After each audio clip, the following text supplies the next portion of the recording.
A girl named Suha transfers to a night school known as Decilis Academy, a place that already feels mysterious because of its unusual schedule and strict rules. One of the professors personally guides her to her assigned dorm. As they walk through the quiet campus, the professor explains that since it is a night school, all classes begin at 9 p.m.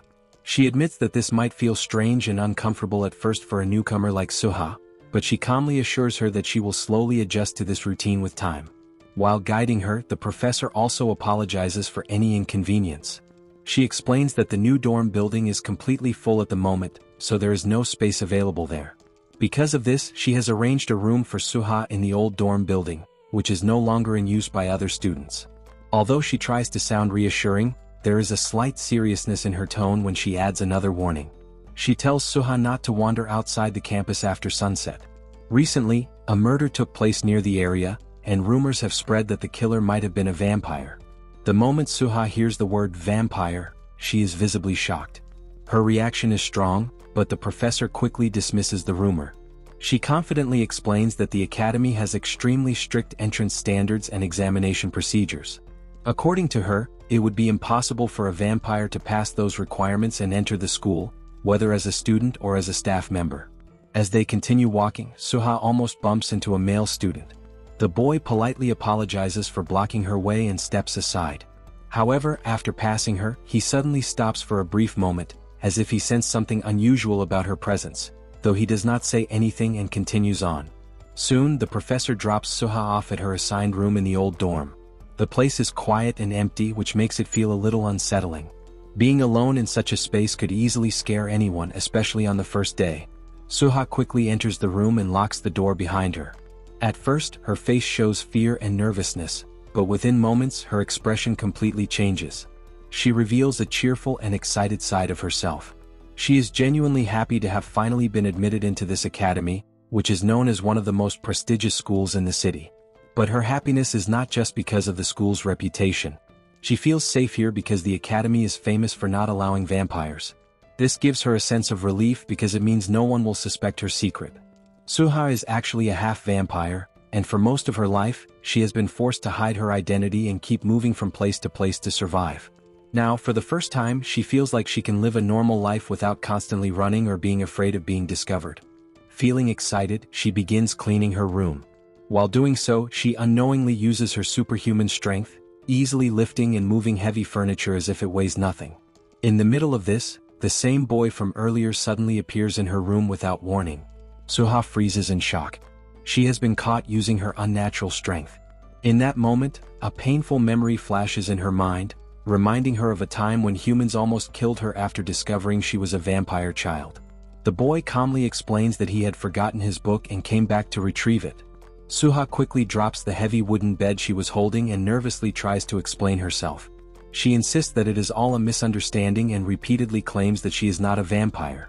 Surprisingly, the boy acts as if he did not notice anything strange at all. He behaves normally and does not question her actions. In his mind, it seems impossible for a vampire to pass the academy's strict entrance system, so he chooses to ignore what he saw. Trying to make her lie more convincing, Suha goes even further and says that she hates vampires more than anything in the world. She claims she despises them and would never want to go near one. This statement slightly surprises the boy, but he does not react much. Then Suha suddenly remembers that he came for his book. She looks around the room and finds a book lying on the floor. When she picks it up, she notices that it is about ancient legends. This sparks her curiosity. She becomes interested in reading it and asks if she can borrow it sometime. She even invites him to sit and talk with her for a while. After speaking for a moment, she realizes that she might be talking too much. However, she cannot help it. For some reason, she feels very comfortable around this boy. His calm reaction and the way he ignored her secret made her feel safe. She has never experienced this kind of ease with anyone before. She hands him the book and he leaves the room without even introducing himself. This makes Suha feel disappointed. She has spent her entire life alone, unable to form connections because she always had to hide and run. She had hoped that this could be her chance to finally make a friend, but now it feels like she ruined it by talking too much. Just as she starts feeling upset, the door suddenly opens again. The boy returns. Suha is both shocked and happy to see him again. He calmly asks for her name. She blushes deeply, stutters slightly, and introduces herself as Suha. The boy smiles and says that her name is cute. Then he asks if she wants to know his name as well. She eagerly agrees without hesitation. He introduces himself as Heli, a student from class 12. Hearing this makes Suha feel relieved and the tension between them disappears. Heli leaves the room again with a gentle smile. Later, Heli returns to his own dorm and tells his roommates about the new girl. Jino is surprised because he was not aware that a new student had joined, and he is even more surprised to hear that she is a pretty girl. Heli also mentions that she has been placed in the old dorm, a place where no one else lives. Cheyenne immediately becomes curious and expresses interest in meeting her as soon as possible.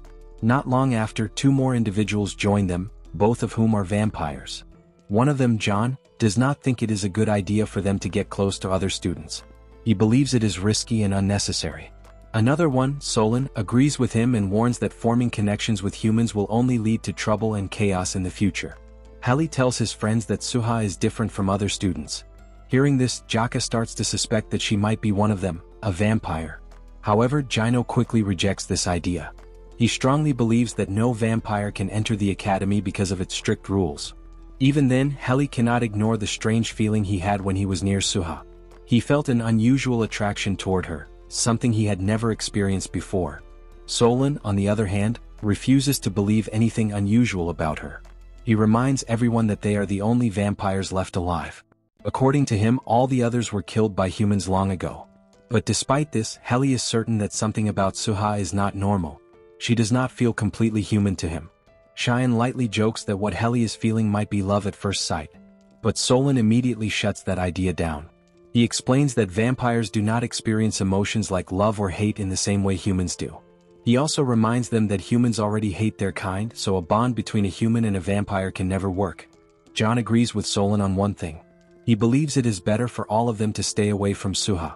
Getting close to her could bring danger not just for them but for her as well. At the same time, Suha is completely unaware of this discussion. She is simply excited and happy because she feels she has finally made a friend in Heli. For someone who has lived a lonely life, even a small connection means a lot to her. The next morning she attends her first class.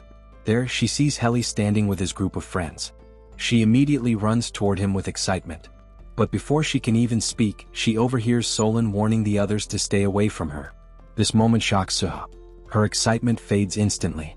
She realizes that even in this new place she might end up alone again. It is only her first day and already people are thinking of avoiding her. The group of vampires, who are not used to dealing with emotions or social situations, do not know how to properly approach her. However, Cheyenne decides to step forward. He grabs her hand in a friendly way and introduces himself. Before he can continue, Jino interrupts him and calls Cheyenne a problem child. Jino then confidently asks Suha to become his friend instead. Cheyenne gets annoyed, and John also steps forward and introduces himself politely. Soon, almost everyone in the group shows interest in being friendly with Suha, except for Solon. He clearly keeps his distance and shows no interest in her at all. John gently tells Suha not to mind Solon, explaining that they do not always agree with his opinions. Seeing so many boys trying to comfort her makes Suha feel happy again, but at the same time she feels a little hurt because of Solon's cold attitude toward her. After this, Heli steps forward again and offers to show Suha around the campus since she wanted to explore and understand the place better. The other boys join them and begin showing her the different areas of the academy, including their classrooms. While walking, Cheyenne takes the chance to explain their classes. He tells her that both he and Suha are in the 10th grade. He skips mentioning Solon directly, but explains that Jino and John are in the 11th grade, while Heli is the only one in the 12th grade. He also mentions two of their friends who are not present at the moment, Jaka and Noah, who are in the 9th grade. Suha finds this a bit strange. All of them are in different classes, yet they seem very close, almost like family. Heli explains the reason behind this. He tells her that they all grew up together in an orphanage and do not have parents, which is why their bond is so strong.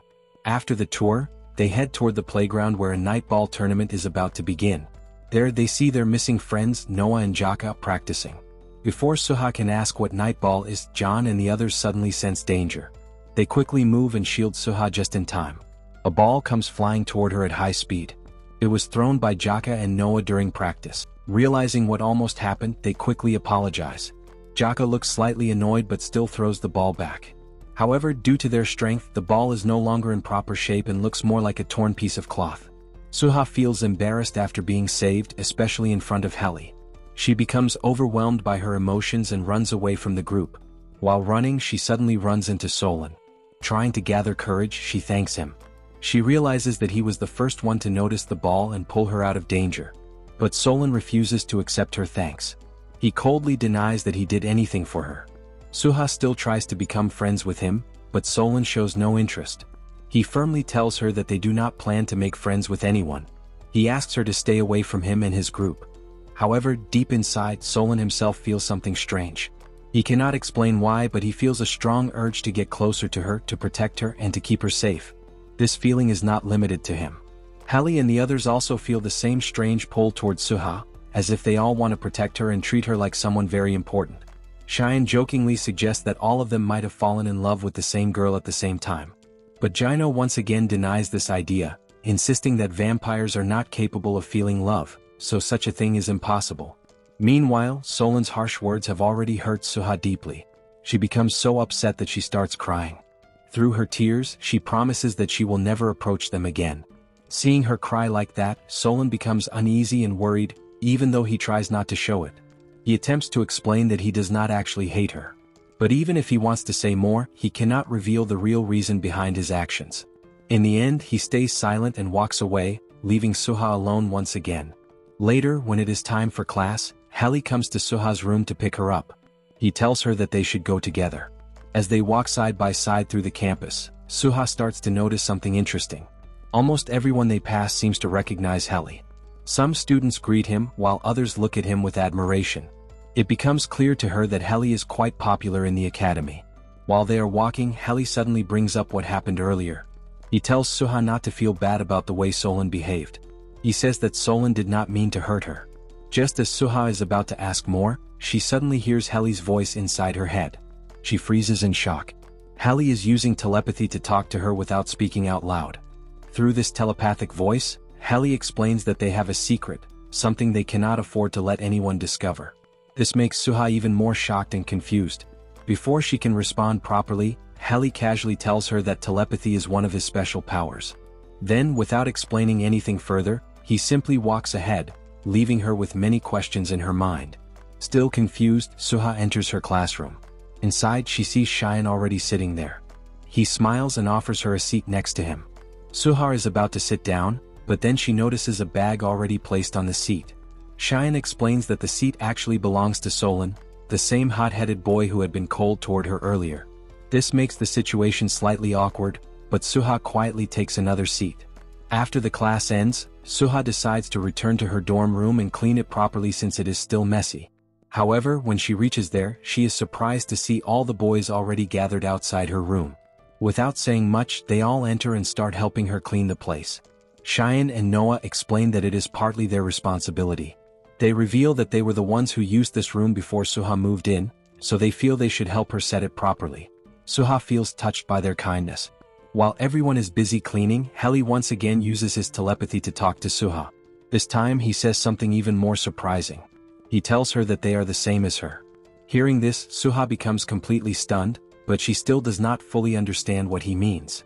The others soon realize that Heli has already shown Suha his special ability. Because of this, they decide not to hide their own powers anymore. One by one, they start revealing their abilities in a casual way. Cheyenne shows that he can walk upside down as if gravity does not affect him. John demonstrates his incredible strength.